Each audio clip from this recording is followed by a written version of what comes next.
Noisy Pixel. What's up, nerds, and welcome to another Noisy News Week for the week of January 18th, 2020. Here's where I fill you in on some notable news posted to noisypixel.net this past week. Starting off the news roundup, we have Azure Lane Crosswave is getting a ton of screenshots on the site.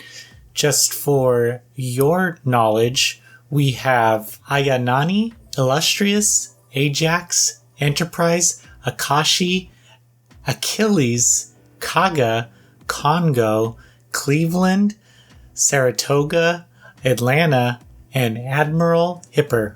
Yes, then each of those characters has like 10 to 15 screenshots, and they're all looking fresh. Moving on, the Dark Crystal Age of Resistance Tactics got a new overview trailer showing kind of the job classes in the game and what players can do to customize their characters. That game comes out on PlayStation 4, Xbox One, Nintendo Switch, and PC on February 4th. The sci-fi first-person shooter Boundary received a new trailer showing the RTX on gameplay. This is like that feature that everyone makes memes about. Well, they did it. And now you can turn RTX on in Boundary. Kind of an RPG Maker, lewd RPG, Zephyra?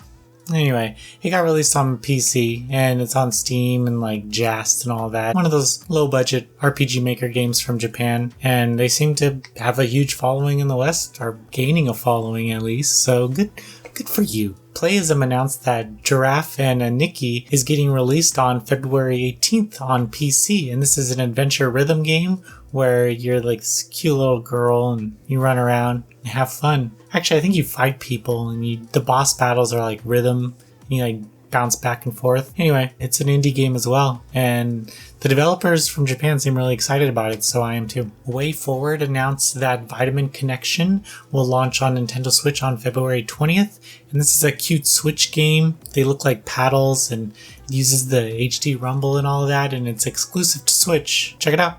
It's WayForward too, so you know you're getting quality. My Hero One's Justice 2 released a new trailer showing Deku and Overhaul in a battle, and this game is looking similar to the first one, but you can tell the improvements made to the battle system that they've been implementing, and you can see it in this trailer. Some interesting news, Skies of Arcadia developer Kenji Haruta announced that, or posted on Twitter that, let me just quote, he says, "I really want to develop a sequel to Skies of Arcadia, and I don't know if this is a way to signal boost to Sega, hey guys, we want more Skies of Arcadia, then we did our best to facilitate that." PlayStation announced that they will not attend E3 2020, and it's because it's not in their line of vision. I can only say that E3, as much as I want to hold on to that showcase as being this awesome presentation, it's not that awesome.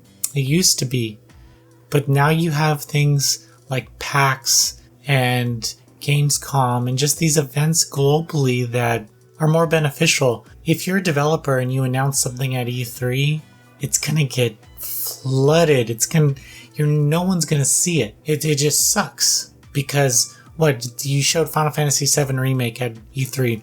Well, in that span, that week of E3, how many previews of Final Fantasy VII Remake did you see? And they were all the same. You know, the headline, oh, it's the game I want, or it's the RPG that I've been waiting for. Some shit like that. That's E3. You know, that's what E3 is now. Kinda sucks. But, oh well, we still have PAX. Just USA announced that the BL visual novel Tengaino no Chi, Lost Blood, is getting released on February 25th. This is for all you boy love fans out there. I know you're watching because I'm the host. Genshin Impact will reveal the new area and also a Nintendo Switch release. So, hey, this is that Breath of the Wild knockoff everyone was saying, but you know, these developers don't give a shit. You know, they're like, hell yeah, we ripped off Breath of the Wild and put some waifus in it. We did exactly what you all wanted. And now Nintendo fanboys getting all mad. Anyway, they're having a second closed beta. You can sign up at the developer's website. And that's coming in Q1 2020, they say. Square Enix announced that Final Fantasy VII Remake is getting delayed from March 3rd to April 10th. This is a month-long delay to add some finishing polish to the game. It's not as big as the Cyberpunk 2077 delay, which CD Projekt Red revealed to take the game from its April release date to September 17th. If you were looking forward to that, well, you can look forward to it a few months during summer. Kind of sucks because that's when like colleges go back to school and stuff, I believe. Who cares? That doesn't affect me. Suckers. Head Up announced that the Coma 2 is coming out of Steam Early Access on January 28th for a full PC release. Capcom released a new Resident Evil 3 trailer showing Nemesis and how he'll stalk Jill through the streets of Raccoon City. And goddamn, he looks so cool.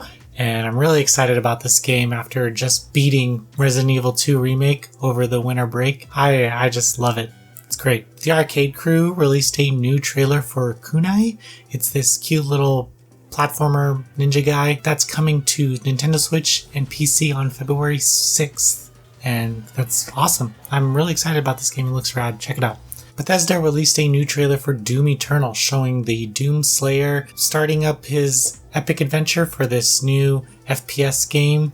And they're going to Earth. So check out the trailer and all the gameplay there. Honeypot launched the first gameplay trailer for Honeypop 2 Double Date, and goddamn, that game is lewd. You got all the girls in there, and you got all the match 3, and you got some more girls. That's Honeypop.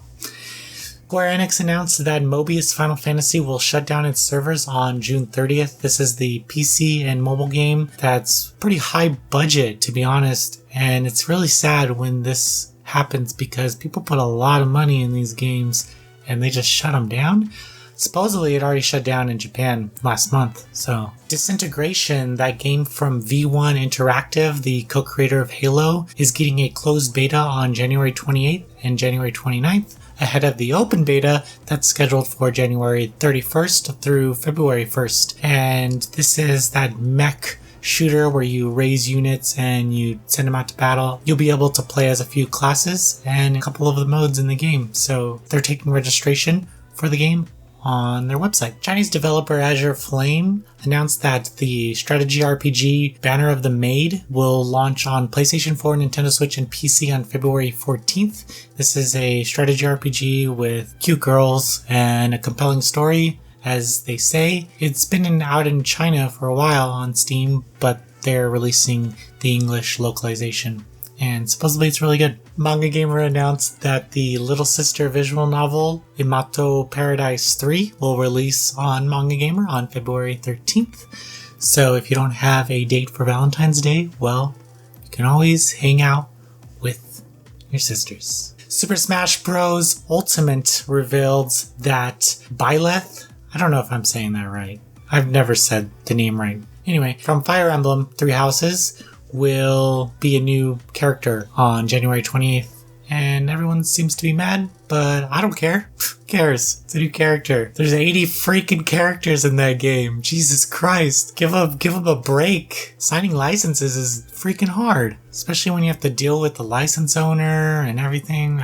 Sakurai ain't got time for that. NeoWiz announced that the 2D action adventure Metal Unit will launch on Steam Early Access on February 4th, and I don't think enough people are talking about this game, so please check it out. It's fast action, 2D, I don't know. It's made by NeoWiz, maybe that's why people are hesitant, because they know that there might be some pay-to-win elements in it, and I don't know. Who cares? The game looks dope, and the characters look amazing, so I'm eager to check this game out. Devil May Cry 3 Special Edition will release on February 20th and will include a special feature on Nintendo Switch, which allows players to seamlessly switch combat styles during the game. There's 6 styles in the game. Deep Silver announced that Metro Redux will release on Nintendo Switch on February 28th. This is a combo pack of Metro 2033 and Metro Last Light, and it will also receive a special 16GB physical release, and that's available at GameStop,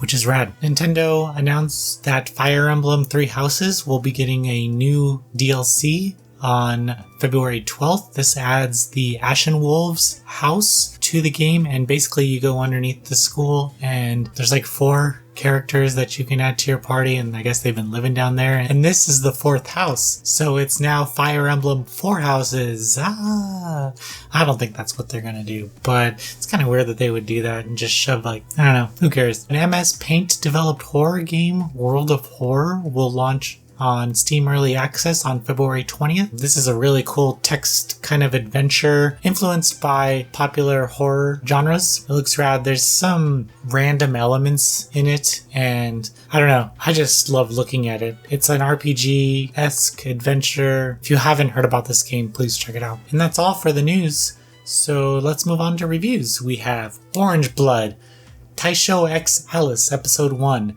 Wizardry, Labyrinth of Lost Souls on PC, Pascal's Wager, and we have a special eWin Racing Champion Series gaming chair review that I did, and it's the chair that I'm sitting on right now. Kind of meta. Thank you so much for your time, and please let me know anything that you're looking forward to, and I'll be sure to catch you next week.